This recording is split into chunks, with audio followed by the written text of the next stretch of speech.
Assalamualaikum warahmatullahi wabarakatuh. Perkenalkan, nama saya Rafata Kartika Ramadhani dengan NIM G002314. Di sini saya akan menjelaskan tentang struktur-struktur anatomi. Yang pertama, struktur dari faring. Faring sendiri itu merupakan saluran muskulomembranosa dengan panjang 12-14 cm yang menghubungkan kavitas nasi dan kavitas oris menuju laring dan esofagus. Faring ini dibagi menjadi tiga parts atau regio berdasarkan hubungannya dengan struktur di anteriornya, yaitu yang pertama ada nasofaring yang terletak di posterior nasus dan superior dari palatum mole setinggi VC 1-2. Lalu yang kedua ada orofaring terletak di posterior cavum oris setinggi VC 2-3. Lalu yang ketiga laryngofaring terletak di posterior laring setinggi VC 3-5. Lalu yang pertama ada nasofaring. Nasofaring sendiri itu terletak di posterior dari cavum nasi. Keduanya dihubungkan oleh struktur yang namanya coana.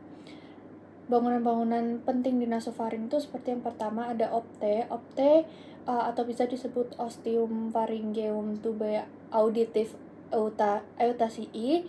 Itu osteum ini merupakan pintu masuk dari tuba auditiva, yaitu tuba eustachian, yang menghubungkan nasofaring dengan cavitas tympanica di telinga.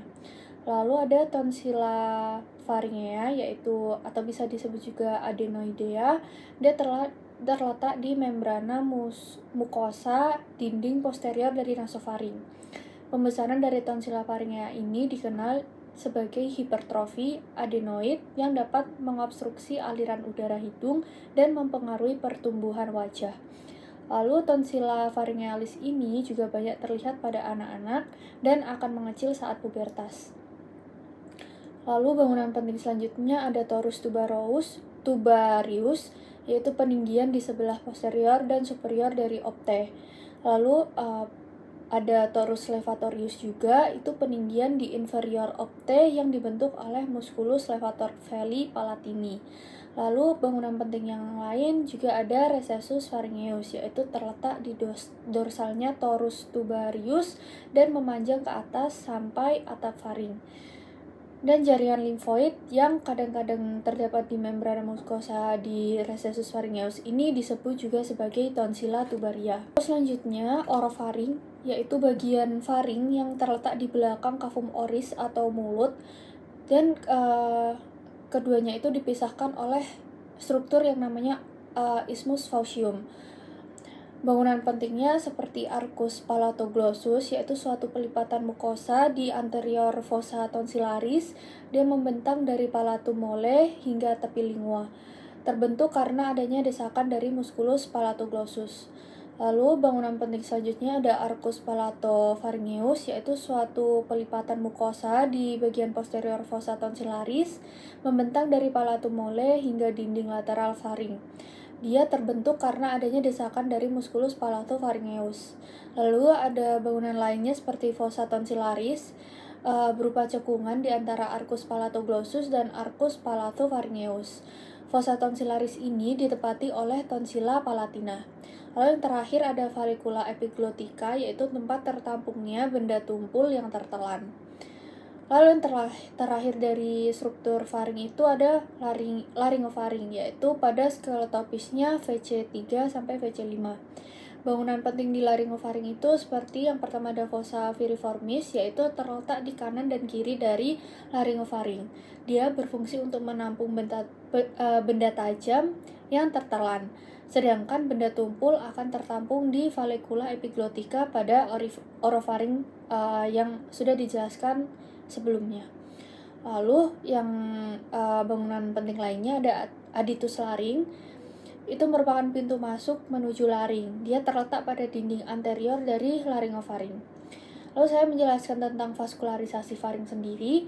Yang pertama, arterinya pada bagian atas itu berasal dari arteri carotis externa. Arteri-arteri lain seperti arteri maxillaris dengan ramus pharyngeus, arteri palatina descendens, lalu arteri facialis, arteri pharyngea ascendens, dan arteri lingualis. Dan pada bagian bawah yang berasal dari truncus thyrocervicalis, arteri subclavia, dan arteri-arteri lain seperti arteri thyroidea inferior. Lalu pada tonsilla palatina ini mendapat suplai darah yang utama dari ramus tonsillaris arteri fascialis. Lalu setelah membahas arteri, membahas vena. Pada venanya vena dengan plexus venae pharyngalis mengalir ke plexus pterygoideus di superior dan ke vena fascialis serta vena jugularis interna di bagian inferior. Lalu pada inervasi faring sendiri, inervasi dibagi menjadi dua pada sensorik dan motorik. Sensorik dengan inervasi dari plexus pharyngeus, dari nervus glossopharyngeus, dan pada inervasi yang bagian motorik itu plexus pharyngeus dengan nervus vagus. Lalu saya coba menjelaskan selanjutnya saya mencoba menjelaskan tentang struktur interna dan eksterna pada bagian jantung. Jantung atau bisa disebut dengan core pada bahasa anatomi. Jantung itu dibagi menjadi struktur interna dan eksterna. Membahas tentang struktur eksterna jantung terlebih dahulu, jantung dilihat dari 3 fascias. Ada fascias diafragmatica, lalu dia fascias pulmonalis, terdapat 2 sisi yaitu dextra dan sinistra, dan fascias anterior. Lalu ada juga bagian basis pada bagian posterior yang menghadap pada bahu kanan, dan apex yang disusun oleh ventricle kiri dan menghadap ke panggul kiri. Lalu jantung juga ada 4 ruangan, terdiri dari 4 ruangan, yaitu 2 ventricle dan 2 atrium. Ventricle-nya ada ventricle dextra dan sinistra, dan atriumnya ada atrium dextra dan sinistra. Lalu ada struktur yang disebut auricula. Auricula itu beda dengan atrium. Auricula adalah penonjolan dari atrium yang tersusun dari musculus pectinatus. Ia berfungsi untuk memperluas tampungan volume darah di jantung. Nah, di bagian luar jantung itu juga terdapat sulcus-sulcus. Nama sulcus-sulcusnya itu sesuai dengan nama yang dilewati. Misal ada sulcus coronarius karena dilewati oleh arteri coronaria.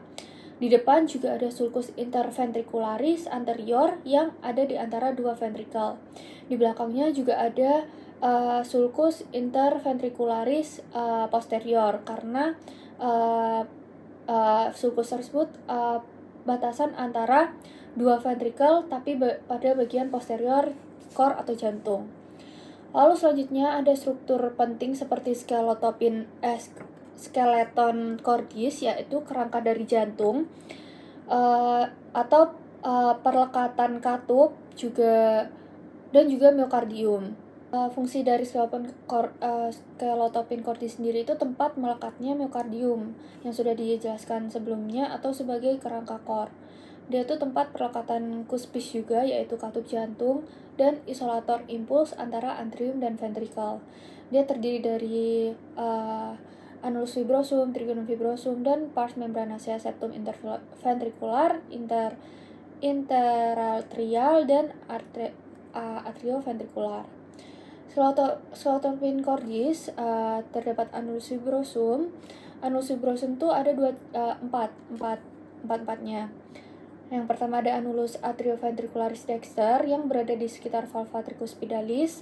Lalu yang kedua annulus atrioventricularis sinister, yaitu berada di sekitar valva mitralis. Yang ketiga annulus valva aorta, yaitu cincin aorta yang berada di sekitar valva aorta.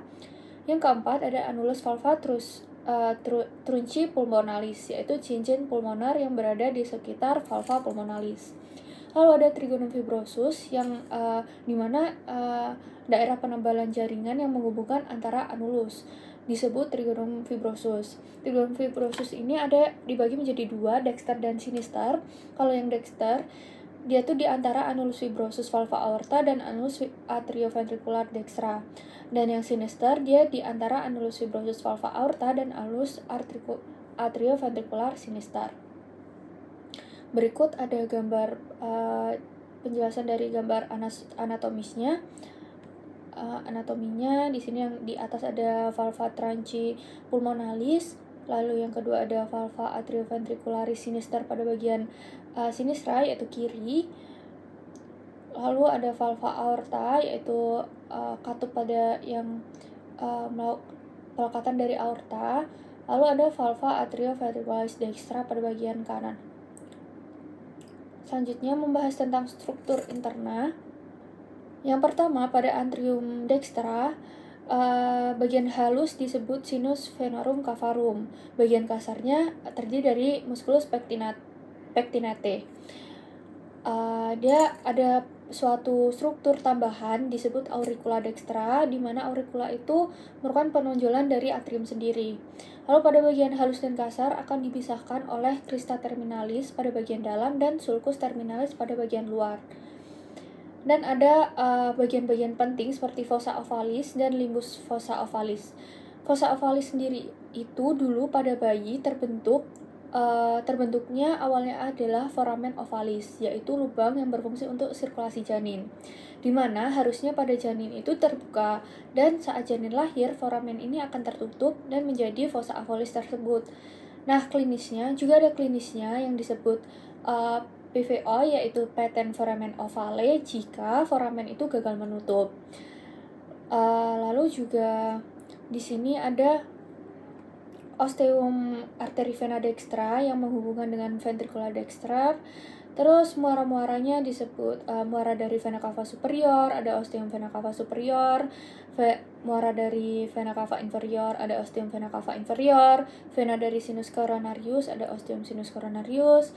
Lalu di sini ada vena corda minimae. Vena cordis minimae itu masuk atrium dexter, muara dari vena yang kecil-kecil. Seperti gambar anatomi di sini, vena yang kecil-kecil itu bisa disebut juga foramina venarum minimarum. Dia adalah dimuarai oleh foramina venarum minimarum, muara dari venae cordis minimae.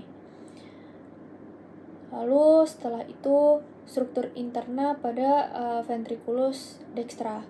Di sini terdiri ventriculus dextra itu ciri kuatnya yaitu ruangannya semua terdiri dari struktur yang kasar yang disebut dengan trabecula carneae. Dia dibagi menjadi 3 jenis trabecula carneae. Yang pertama musculus papillaris yang akan bersambung dengan chorda tendinae. Lalu ada trabecula septomarginalis yang terdapat bundle of His. Lalu rigi biasa yang menonjol di bagian dalam. Lalu osteumnya, osteum trunci pulmonalis yang menghubungkan dengan truncus pulmonalis. Musculus papillaris itu otot yang menonjol, dan muskulus ini terhubung oleh katup yang namanya chorda tendinae tadi. Nah, fungsinya untuk menutup katup tersebut. Misal muskulus tersebut berkontraksi, maka chorda tendinae akan menegang dan katupnya bakal menutup karena adanya dorongan volume darah yang masuk ke ventrikel. Begitupun sebaliknya. Lalu pada atrium sinister, dia terdiri atas sinus venarum.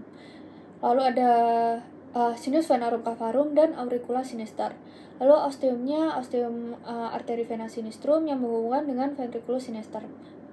Lalu ada fossa ovalis juga dan valvula foramis ovale. Lalu yang terakhir dari struktur interna ada ventriculus sinister yang ventriculus sinister itu pada bagian kiri dari core pembentukan apex cordi, yaitu puncak dari jantung. Di sini miokardnya juga jauh lebih tebal dibandingkan dengan yang lain, miokard atau miokardium. Lalu ada vestibulum aorta juga, dan osteum aorta yang menghubungkan dengan aorta, dan ada musculus papillaris yang juga menghubungkan dengan chorda tendinae. Lalu di sini ada katup jantung. Mekanisme buka tutup jantung sendiri seperti review sebelumnya. Saya menjelaskan dengan lebih kompleks. Jadi jantung itu memiliki 4 katup jantung, katup aorta, pulmonal, mitral, dan trikuspid. Keempat katup itu membuka dan menutup untuk membantu memindahkan darah dari satu area ke area lain. 2 katup yaitu katup mitral dan trikuspid mengalirkan darah dari atrium ke ventrikel, lalu 2 katup lainnya, katup pulmonal dan aorta, mengalirkan darah ke paru-paru dan seluruh tubuh melalui ventrikel. Dua katup jantung, katup trikuspid dan mitral, masing-masing terletak di antara atrium dan ventrikel di sisi kanan dan kiri. Ketika tekanan atrium melebihi tekanan ventrikel, kedua katup ini akan membiarkan darah mengalir dari atrium ke dalam ventrikel, tetapi akan mencegah aliran balik darah dari ventrikel ke dalam atrium ketika terjadi pengosongan ventrikel atau ketika tekanan ventrikel jauh melebihi tekanan atrium. Jika peningkatan tekanan ventrikel tidak memaksa kedua katup menutup sewaktu ventrikel berkontraksi untuk mengosongkan isinya, maka akan ada banyak darah yang akan secara tidak efisien mengalir balik ke dalam atrium dan vena dan bukan dipompa ke dalam arteri. Nah, tepi-tepi daun kedua katup ini diikat oleh namanya korda tipis dan buat jaringan tipe tendinosa. Korda tendinae akan mencegah katup terbalik, yaitu ketika terdapat tekanan ventrikel yang tinggi. Tekanan ventrikel yang tinggi itu akan membuka ke arah berlawanan ke dalam atrium. Korda-korda ini akan berjalan ke tepi masing-masing daun katup dan melekat ke otot papilaris yang kecil dan membentuk penonjolan dari permukaan dalam dinding ventrikel. Ketika ventrikel sendiri berkontraksi, otot-otot papilaris ini akan juga berkontraksi, menarik ke bawah korda tendinae. Lalu penarikan ini akan menghasilkan tegangan dan daun katup trikuspid sendiri dan mitral akan tertutup untuk menahan daun-daun tersebut dalam posisinya. Seperti tali penambat menahan seperti halnya tali menambat menahan balon udara panas. Hal ini membantu menjaga katup tertutup rapat ketika menghadapi gradien tekanan besar yang mengarah ke belakang. Dua katup jantung lainnya, yaitu katup aorta dan katup pulmonalis, yaitu terletak di permukaan tempat arteri-arteri besar meninggalkan ventrikel. Katup-katup ini akan dikenal sebagai katup semilunar karena memiliki 3 daun katup yang masing-masing mirip kantong dangkal berbentuk bulan sabit. Katup-katup ini akan terbuka ketika tekanan ventrikel kiri dan kanan itu masing-masing melebihi tekanan di aorta dan arteri pulmonal sewaktu kontraksi dan pengosongan ventrikel, dan penutupan pun terjadi. Ketika ventrikel berelaksasi dan tekanan ventrikel turun di bawah tekanan aorta dan tekanan arteri pulmonal, katup yang tertutup mencegah darah mengalir dan arteri kembali ke dalam ventrikel tempat darah baru saja dipompa. Katup semilunar ini dicegah berbalik oleh struktur anatomik dan posisi daun katup. Ketika ventrikel berelaksasi, terbentuk gradien tekanan ke arah belakang, semburan balik darah mengisi daun katup yang terbentuk seperti kantong dan mendorong daun-daun tersebut dalam posisi tertutup. Lalu selanjutnya saya menjelaskan tentang diafragma dan mediastinum. Diafragma yaitu terletak di antara rongga dada atau bisa disebut dengan toraks dan rongga perut atau bisa disebut dengan abdomen, dan terdiri dari 2 bagian utama, yaitu pars muscularis pada bagian perifer dan centrum tendineum pada bagian tengah. Yang pertama, pars muscularis terdiri dari 3 bagian, yaitu pars sternalis, pars costalis, dan pars lumbalis. Pars sternalis merupakan area diafragma yang melewati trigonum sternocostaleri dan dilalui oleh arteri dan vena epigastrika superior, serta pembuluh getah bening, dan merupakan tempat yang rentan terhadap hernia diafragma. Pars costalis adalah bagian yang membentuk kubah pada diafragma. Pars lumbalis terdiri dari 2 kruta muskular, yaitu crus dextrum dan crus sinistrum, yang melekat pada tulang belakang lumbal. Nah, pada bagian tengah, kedua krus ini akan bergabung membentuk ligamen arcuatum medianum yang melintas aorta ventral dan membentuk hiatus aorticus. Bagian pars lumbalis yang melekat pada tulang iga 11 dan 12 seringkali terpisah dari pars lumbalis yang melekat pada tulang belakang lumbal oleh celah sempit yang disebut trigonum lumbocostale broudelii. Lalu selanjutnya, pada bagian centrum tendineum merupakan bagian diafragma yang terletak di bagian tengah. Nah, di dalam centrum tendineum itu terdapat beberapa bagian penting, beberapa bukaan, antara lain hiatus aorticus yang akan dilalui oleh aorta. Selain aorta ada ductus thoracicus, lalu ada vena azygos dan hemiazygos. Lalu selanjutnya ada hiatus esophagus yang dilalui oleh esophagus, saraphagus, lalu arteri gastrika sinister. Dan foramen vena cava morgagni yang dilalui oleh vena cava inferior, saraf phrenicus kanan, dan pembuluh getah bening. Selain itu, terdapat juga trigonum sternocostale atau disebut leri yang dilalui oleh arteri dan vena epigastrika superior serta pembuluh getah bening. Selanjutnya, saya menjelaskan tentang neurovaskularisasi dari diafragma. Vaskularisasi sendiri atau suplai darah ke diafragma melibatkan arteri phrenica inferior, arteri phrenica superior, arteri pericardioperica, dan arteri musculophrenica. Drainase vena di diafragma sejalan dengan arterinya, dan inervasinya dilakukan oleh syaraf phrenicus, yaitu syaraf spinalis C3-C5. Lalu, setelah menjelaskan tentang diafragma, menjelaskan selanjutnya yaitu menjelaskan tentang mediastinum. Mediastinum sendiri merupakan ruang di dalam rongga dada antara dua rongga pleura. Mediastinum ini terbagi menjadi beberapa bagian, yaitu mediastinum superior pada bagian atas dan mediastinum inferior pada bagian bawah, yang terdiri dari bagian anterior. Pada bagian bawah, selain anterior, juga pada bagian medius dan posterior. Nah, yang pertama, mediastinum superior. Mediastinum superior itu membentang dari bukaan atas dada sampai ke bidang melintang di antara angulus sternalis, yaitu pertemuan manubrium dan corpus sterni, dan diskus intervertebralis antara vertebra toraks keempat dan kelima. Lalu mediastinum inferior terdiri dari bagian anterior medius, dan posterior. Bagian anterior terletak di depan perikardium, di belakang sternum, dan di atas otot transversus thoracis. Bagian ini berisi sisa timus, trachea, esophagus, arcus aorta, vena brachiocephalica dextra et sinistra, vena intercostalis superior sinister, vena cava superior, nervus vagus, nervus laryngeus recurrens, nervus phrenici, ductus thoracicus, dan nervi kecil lainnya, dan pembuluh darah dan pembuluh limfe.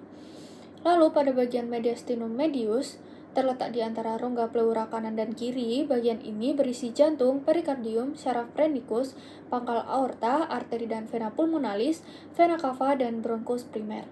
Lalu yang terakhir ada bagian mediastinum posterior yang terletak di belakang perikardium dan di antara pleura mediastinalis.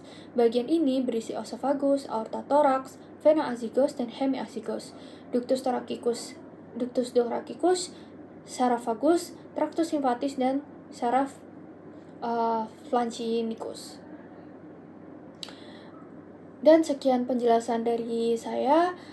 Jika ada salah kata dan salah penjelasan mohon maaf. Terima kasih. Wassalamualaikum warahmatullahi wabarakatuh.